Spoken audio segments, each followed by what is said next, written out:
it can be 3 o'clock in the morning, I'm like, bah! I have the idea, I've dreamed about music. And this whole process about feeling that you have a divine connection. I'm a slave to it, I would say. I always knew in the back of my head that I was going to have something to do with music because I was quite just obsessed with rhythm. DJing was just always a hobby at first. Me and my friends would go back to my house after school and try to keep 4 records on beat. That was like the thing. Who could keep 4 records on beat at the same time?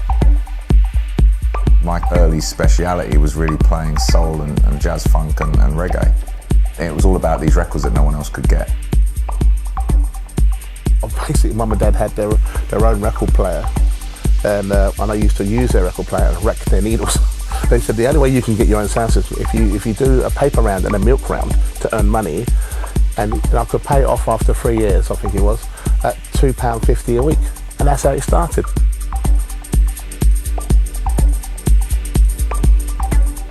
Electronic music let me feel emotions I wasn't capable of really feeling or understanding myself. So in many ways, I DJ to continue to feel those emotions. It gives you such a rush being on stage and being able to change the course of an evening and react to how the crowd's going. You just kind of get lost in it, just in the zone if it's going really well. It's a great feeling when it all kind of comes together. You just ride that adrenaline wave up until the end of your set and then crash afterwards. I think a lot of people, I don't think they really understand the mental and physical toll. I was deeply unhappy. I kind of went through this quite depressive stage. I had like anxiety all the time, every day. There is a side that is extremely hardcore for you, psychologically. You have to be strong. You have to be strong. It has the good side and the bad side.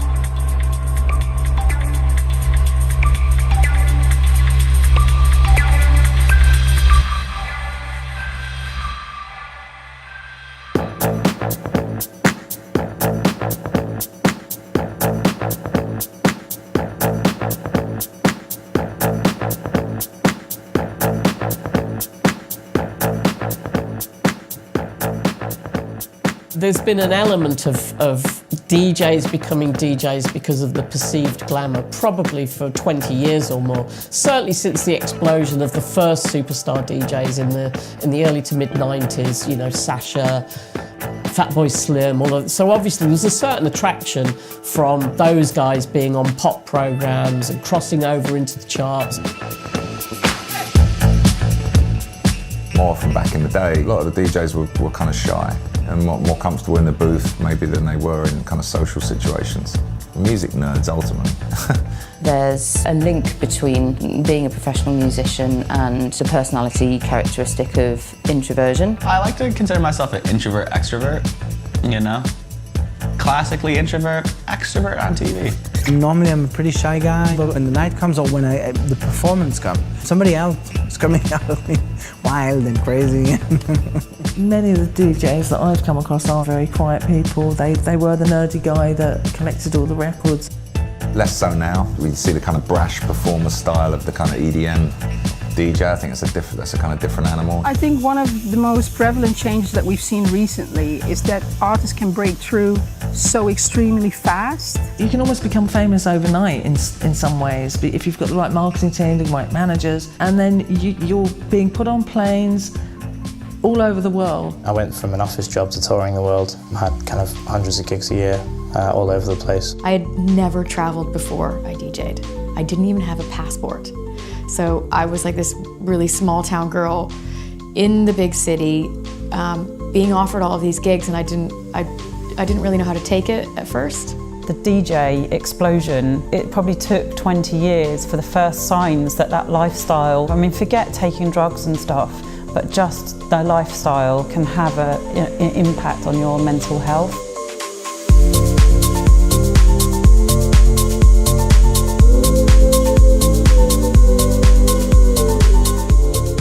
To share the music that you like and influence people as your job is really highly appealing, given the prevalence of music in everyday life. I mean, some would say it's a dream job.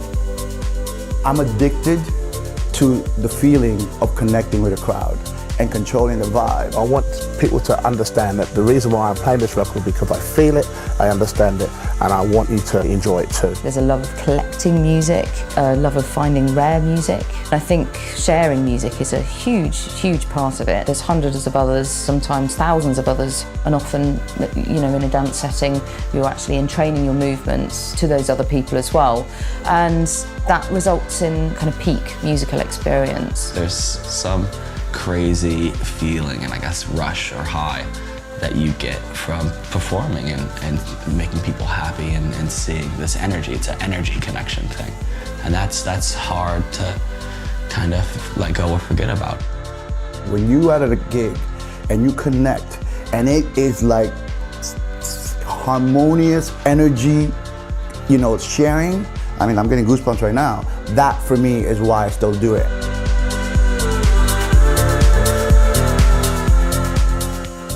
My experiences growing up, talking about the 70s, when DJ was a bit of a joke, really. DJ was someone that came along for a kid's party, or I think the image of a DJ back then in the UK was seen as a very kind of mainstream thing at large. I think it's changed a lot over the last 20 to 30 years. Now I think what you tend to find is DJs are technicians, they're computer boffins, they're producers, they're programmers, they're sound engineers. Now DJs don't get booked unless they're making records.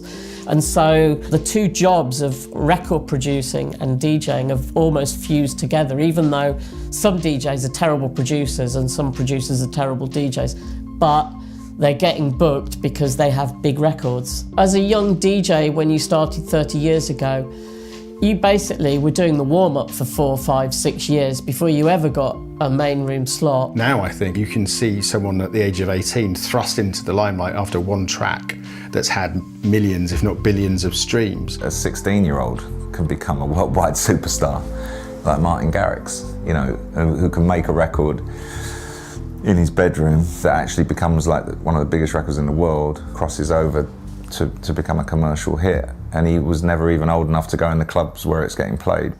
That's new.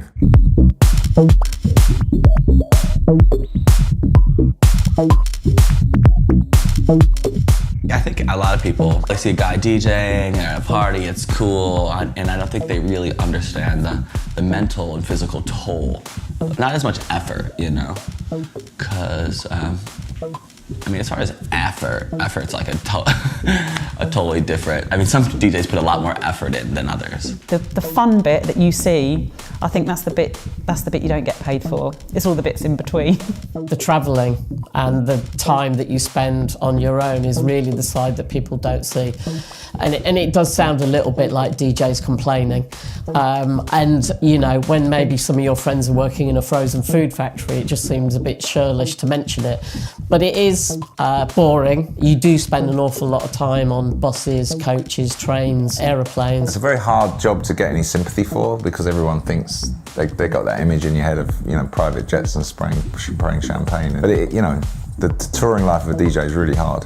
People think it's a really glamorous lifestyle, and I'm sure for some people it is, but I think it's a small amount of people it's very glamorous for, and nobody's immune to the kind of rigorous schedule that people do. And most of these DJs, people don't realize, travel alone every weekend, week in, week out, alone. And that type of solitude starts to really shape the human mind in an odd way. Actually, the thing I think is really detrimental is just the really strange sleeping patterns that you get into. If you're constantly operating, in a lot of instances, very little sleep on a regular basis, and it becomes enormously punishing. A lack of sleep can have a profound effect on physical health. It alters our ability to regulate our emotions, regulation of appetite and digestion, can make us more anxious. It can also make us depressed. I think it can be a really big issue with DJs of the switching off the Saturday night mode, where you're having fun, you're having a party, you're drinking, you're doing whatever.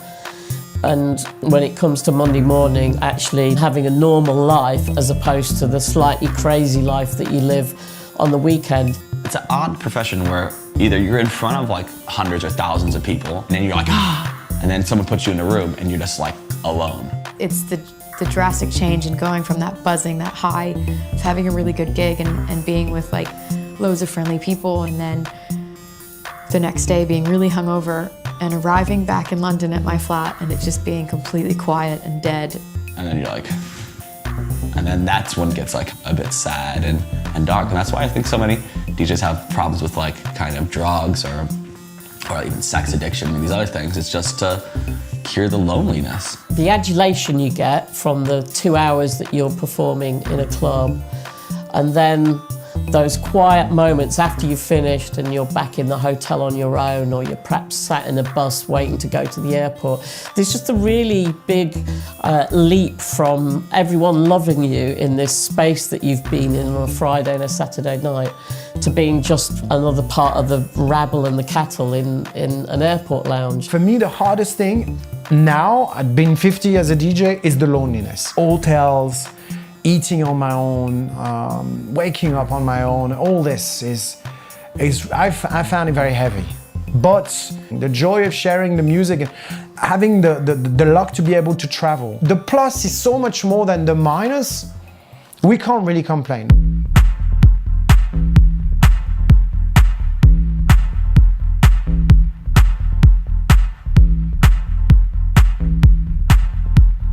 Pop artists of a certain level of success will usually make an album, start doing press rounds, go on tour for however long, but then after that tour usually will come off the road. You will generally be home for your Christmases and New Year's and holidays, whereas DJs are continuous. There is always something happening. I mean, DJs seem to pride themselves on doing as many gigs in a year as possible. It's always summer somewhere. There's always a huge festival that can't be missed. So it doesn't allow for that period of decompress. You're a brand, you're being marketed, you're going out, you're on the road, you know, and it's when to say, that's enough touring. It's tiring in a whole number of different ways. It's tiring from the travel, it's tiring from the lack of sleep, it's tiring from the social interaction of constantly having to be on show. When I was maybe 10 years ago or 12 years ago, I used to make a lot of gigs and a lot of party. And in between all that, there was a lot of cancellation. I was cancelling a lot of shows and things because I was just hanging out like too much and blah, blah, blah. The way that you become more mature is learning about yourself. I'm good until here, and after that, I'm not good anymore. At the time, I was young enough to handle no sleep, traveling, playing here, doing this party. One of the things that I learned so much about myself at that time is how hard I could work up to a point where my body started to say, no, you can't.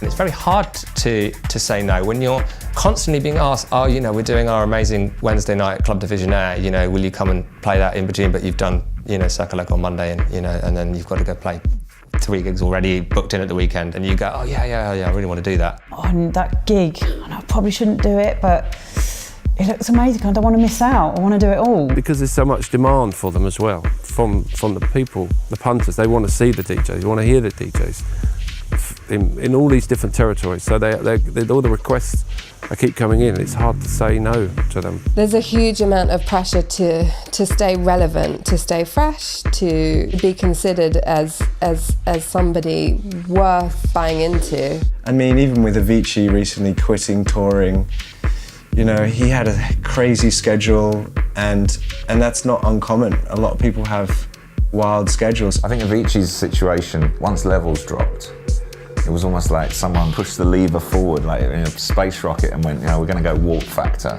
And then they just kind of mopped up the world, you know, for like 3 or 4 years. You've got management on your back, you've got agents on your back, you've got labels on your back, and they all want you to tour because you make them more money. If you ever met up with him, it was like being with the biggest pop star on the planet kind of thing, you know. It just felt like, you know, every minute, every second was accounted for. I'm starting in 4 minutes. I think there was an attitude in the camp that it was like, we know this is not going to last forever, so we're going to milk it for as much as we possibly can, as quickly as possible.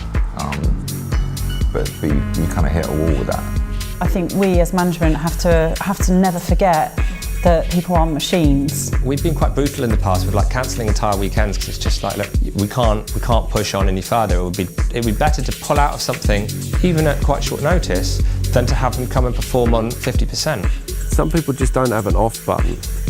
They just think that they're indestructible. The more they make, the more they generate. It's just a steamroller effect. More parties, make more money for the management, for the agent, for themselves. It takes quite a lot of strength to say, you know what, actually, I need to pace myself.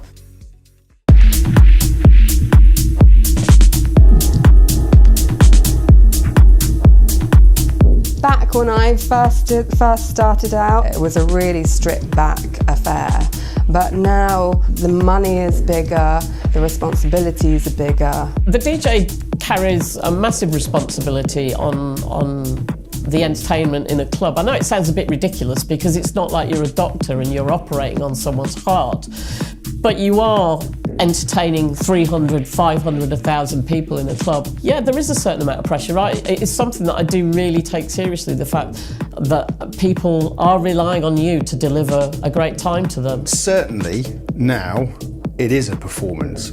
In the scrutiny of social media and instant video everywhere and live streaming, more and more DJs have to be part of a show. And if you are not naturally an extrovert or a performer, you have to switch something on that you may not have. Yeah, I feel the pressure a lot. I have done for a while. There is a lot of responsibility, and there's obviously pressures of judgment from others, comparison to other people. I think it's recognised that there needs to be, some adrenaline there, but it's when is that too much, and when does that affect the performance?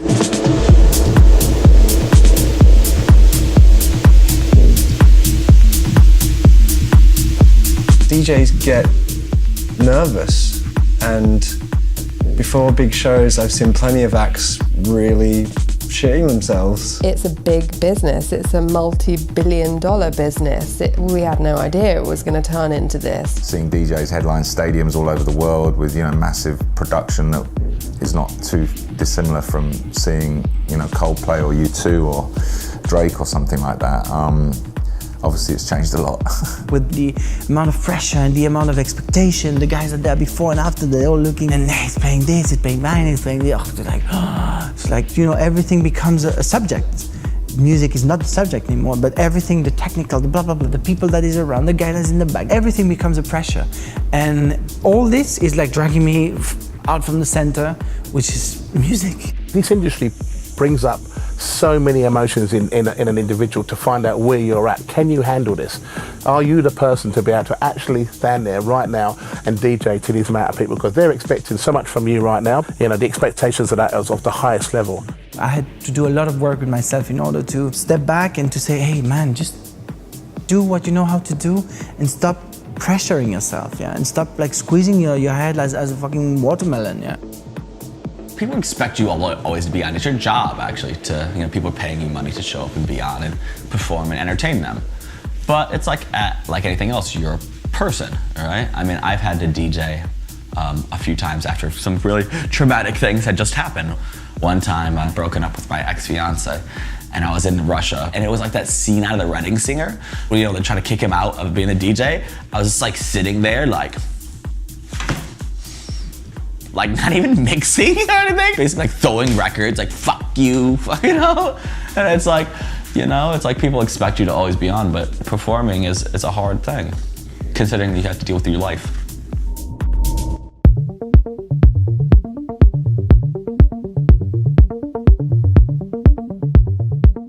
Well, I think the most obvious pitfalls for DJs are easy access to stimulants of various stripes. You spend most of your working life creating a party, and so therefore, certainly at the early stage of your career, you tend to be part of the party. Drugs is an experience, is an extrasensorial experience that gives you access to different part of sensibility. Then, I would say, depending on the way you use it, drugs becomes something to hide or something to run away or just an escape or whatever. I think the amount of artists actually taking drugs while they play has got a lot less now. I think within the techno scene anyway, they're a lot more focused. At the beginning, you start DJing, you're a kid, and you're playing for people, and at some point it is kind of like, okay, I need to get a little bit loose, let's break it in and have a drink, Like alcohol is more of a problem than anything. Have a drink, have a drink. And then, then 10 years later, it's a bottle per gig. And a lot of DJs, you just get in a loop. When I arrive at 3 o'clock in the morning and I'm like still, you know, like, well, what's going on? Like waking up, and I have all these people that they're like electrical crazy and blah, blah, blah. And they are screaming in my ears. Sometimes I just feel like I'm gonna punch him in the face because I'm not on that energy. So I straight away, I'm like, give me a shot because I have to level myself to just reach that level of like conversation, yeah. You get to gig, you have to perform, you're really, really lagging. Drugs, alcohol, always there. Some shots? I'll just bring the bottle. Yeah, cool. And even if it's not a lot, it's just that cycle, day. Okay, whatever. You know, I need to stay up, cool, boom. After a little while, you're going down on a plane by yourself for 10 hours. Whew. We've lost a lot of people, I mean, to drugs. A lot of really talented people who just kind of floated to the wayside. It's a hard work to find that well-being mentally and physically inside of yourself with what you do without being absorbed into the, you know, the party thing, the woman thing, the blah, blah. It's pretty complicated, yeah. It has a bright side and a very dark side, yeah.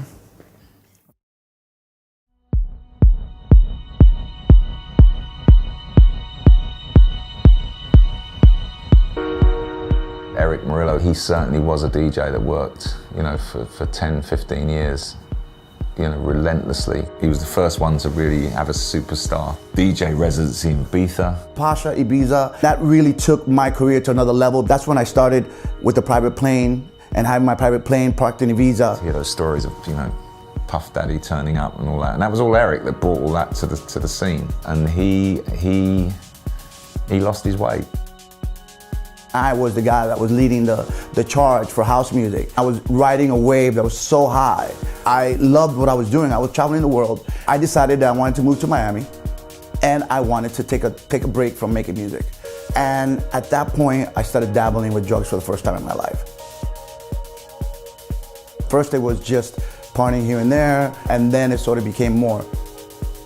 When the industry in America finally popped, and David Guetta was at the helm of that, and then right behind that came Swedish House Mafia, and I'm in Miami chilling by a pool, I kind of felt like the train had kind of left me behind. All these DJs just got bigger than me, and my ego couldn't take it. It was hard for my ego to say, you're not top dog anymore. When he saw, you know, Guetta, who was almost an understudy to Erick, and the Swedish House Mafia kind of leave him in the dust in terms of their impact on the world, and particularly in America where he was from, he got very messed up with that. He couldn't handle that. It was killing me inside, but I didn't know what it was. So the more depressed I got, the more I kept using drugs. And that was the cycle that I got into. It became pretty dark, and I rode with him for a long time, and you know, I told him I didn't like certain things that he was doing, and he was hurting himself and hurting others around him. Little by little, things started falling even bigger, and the more things got out of control, what do? You use more, and you use more. Next thing you know, you're on a spiral, out of control, and you're living in your head because you don't talk to nobody. You're kind of alone in those situations because it's a very private affair, and he chose not to talk about it. He chose to hide away, and it wasn't up to me to reveal or to ask for help. When things got really bad and she came to Miami and she saw how much weight I had lost and I missed my gigs, and you know, it was like I let her down big time. It wasn't until therapy that I was able to start understanding and being humbled for the first time. I realized that I was never in control. This is something that I have to continue to be aware of, because you don't get cured from this. All you do is try to live the best life that you can, try to take care of yourself, and try to be real with yourself. It's hard because it's their private life. They might not want to share. They may not be ready to share what's going on in their head and their space, and that's their personal choice. With regards to an artist's welfare, ultimately it would be, you could be very blunt and say, you know, artists are grown men and women, they should stand on their own 2 feet and take care of themselves. I'd say, well, that's true for everyone, but at the same time, very few other people have to, you know, live under the 360-degree pressures that a lot of the guys that we work with you know, have to manage. When you reach a certain level, you're lucky enough that you are surrounded constantly with people that try to take care of you. And I think it would be unfair to blame on someone else than yourself if you're not taking care of yourself. It has to start from you. It has to start from the person that is in the middle, because people are trying many ways to help you constantly. And you would be a prick if you don't realize this, yeah. The responsibility of all our lives only lies with us. If I'm drinking too much, that's my fault, that's nobody else's. But we can only help as a team, as artists, as tour managers, to make it as easy as possible. I never thought I would be that person. I never thought I'd become that guy. Now I know. So don't think anybody is immune to that. We're all at risk, and it's really all about dealing with your personal stuff that you have inside.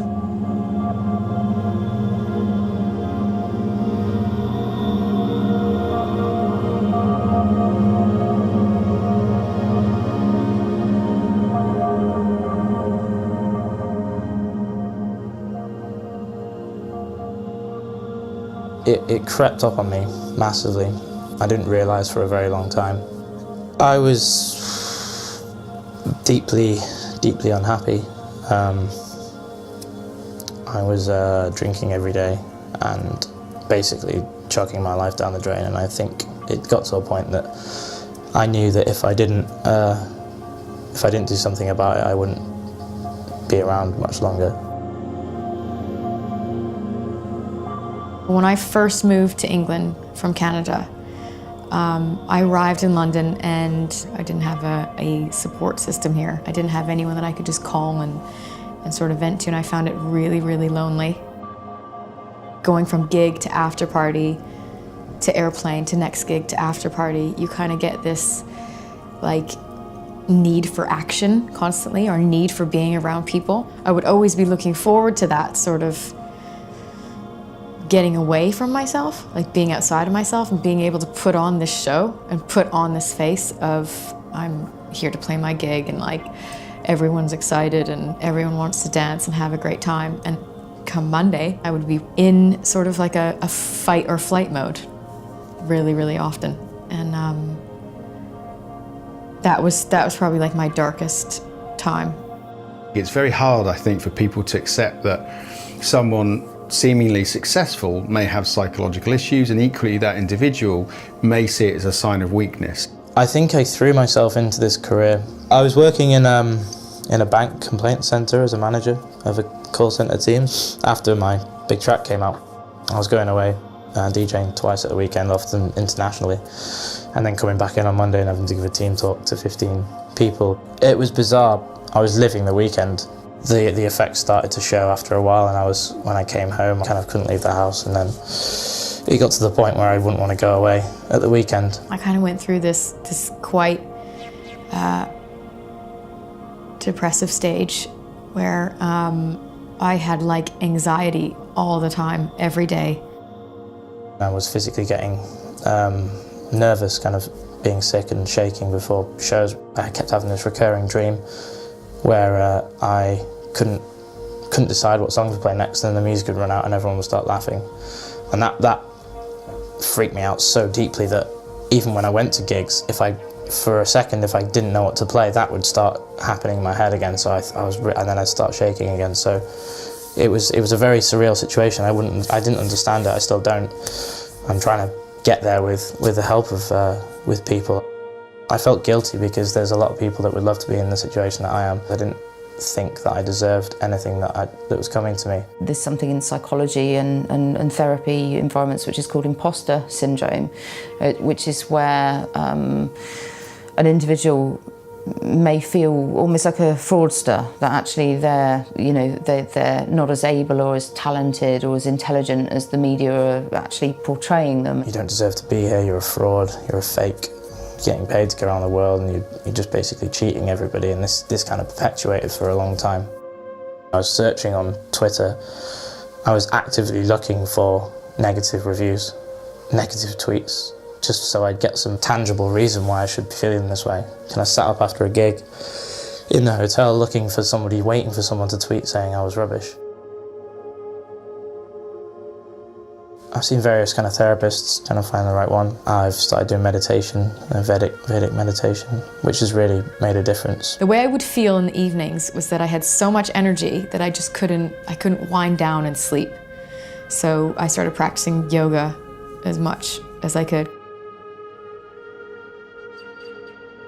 The meditation helped immensely and to just calm my thoughts and learn to control them. Been a bit more healthy, cut down on drinking, obviously.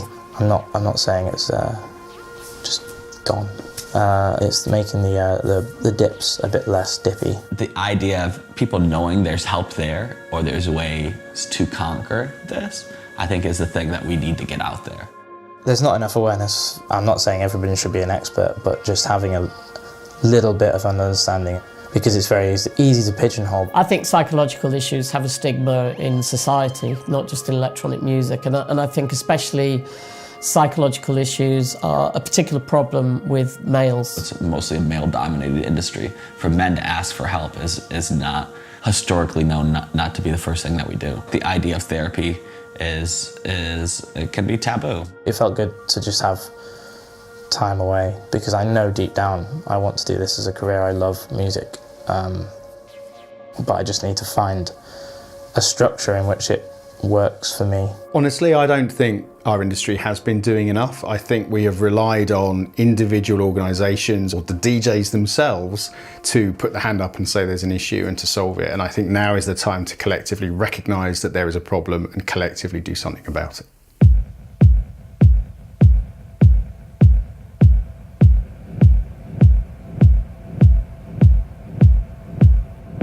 The biggest challenge a DJ faces now is to stay employed.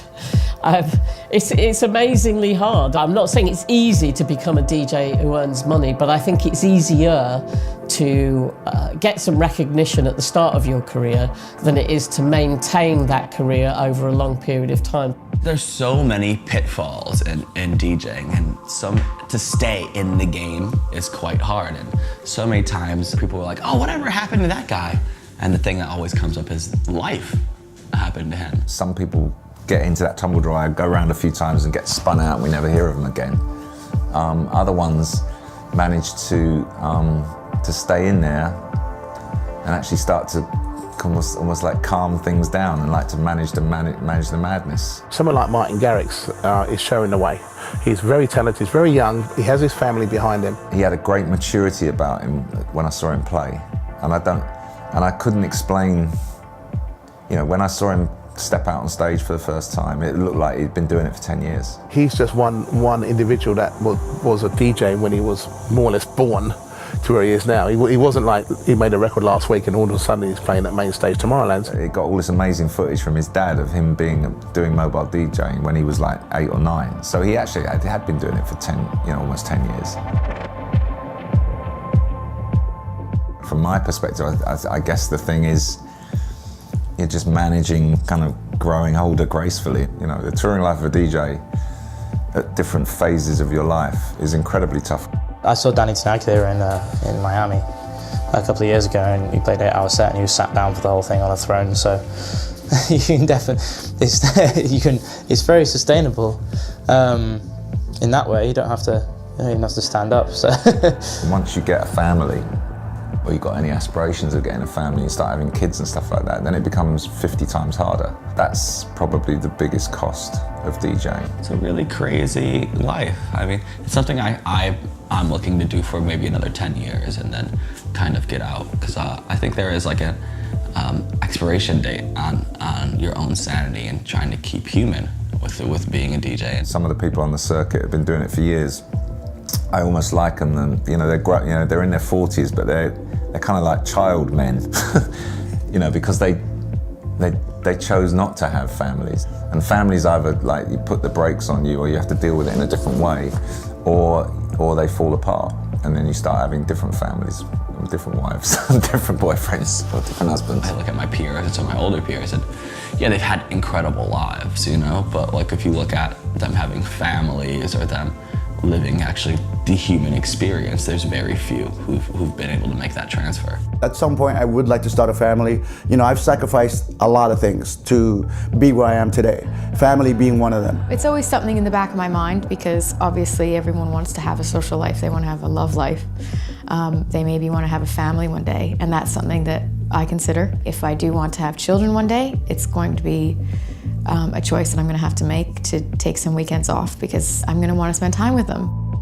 I was 22 when my daughter came to this world. To be honest, at the very beginning I was insecure about myself, not insecure about my daughter, but I was insecure about myself, being so young and not being ready to be a dad, and all these questions that comes, and I was not sure I could raise a kid in all this environment. And actually my daughter was the one who helped me out to find a way through this. I got lost many times there in between, and family was always the thing that brought me back to my center, to who I am, and not losing my head in the bubbles and the glitter and everything. I think it's very important as a DJ to engage with ordinary life and have ordinary things happening, because it's the thing that keeps your feet on the floor. When I was 30, it was okay for me to be away every weekends.